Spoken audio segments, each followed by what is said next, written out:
Une famille à l'école, une famille à la maison, un travail. Comment concilier toutes ces vies en même temps? Changer de casquette au fil de la journée n'est pas si facile pour ces élèves adultes et le rythme n'est pas si simple à trouver. Nissa Imoni a 29 ans. Victime d'un harcèlement scolaire, elle a décroché des études quand elle était en classe de première. À la naissance de ses enfants, elle a pris conscience de son parcours et a décidé de recommencer sa scolarité là précisément où elle l'avait arrêtée. Alors cette année, elle passe son bac de français. Elle conjugue aujourd'hui sa vie d'étudiante avec celle de maman qui gère tout. Tu fais pipi? Waouh!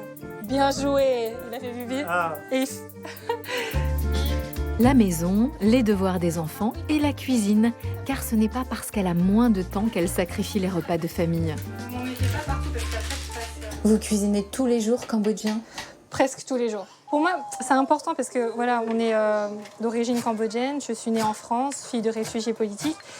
Je veux pas qu'elle oublie ses racines. Tiens, Mila, tu peux commencer déjà à... Oh, ça, s'il te plaît. Tu fais doucement.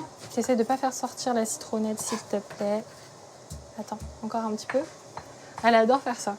Bon, et comment tu te sens alors cette année par rapport au bac de français? Je suis déjà très fière de moi parce que d'avoir remis les pieds dans un établissement, de m'être assis à une table, de côtoyer des auditeurs.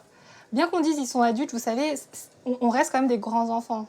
Donc il y a encore quelques tensions.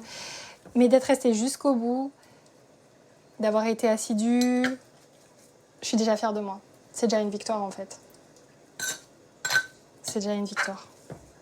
Donc globalement, je suis heureuse. Je suis heureuse de pouvoir rendre ma famille fière de moi, Raymond, mon chéri, mon papa aussi. Parce qu'à l'époque, quand je m'étais déscolarisée, j'étais très absente en cours, j'y allais jamais, mais il ne savait pas tout ce qui se passait. Et c'était compliqué, c'était un peu tabou pour moi de lui expliquer voilà, qu'à l'école, je me faisais harceler par un groupe de filles et qu'à la cité, il y avait ces personnes-là aussi qui vous harcèlent d'une autre manière, mais qui vous harcèlent quand même.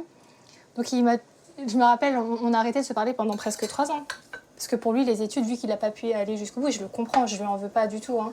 Il comprenait pas pourquoi vous aviez décroché en fait. Non, il n'a pas compris. Ouais. Il pensait que j'étais une feignante, il pensait que j'étais pas faite pour l'école. Et j'ai fini par croire ça aussi. Parce qu'à l'époque, on parlait pas du harcèlement. C'était compliqué de... On savait pas ce que c'était que le harcèlement scolaire, le harcèlement moral, et puis il faut le prouver aussi. Donc j'ai vécu comme ça pendant plus de 10 ans. Bien que quand j'ai quitté le lycée, je me suis dit je passerai mon bac.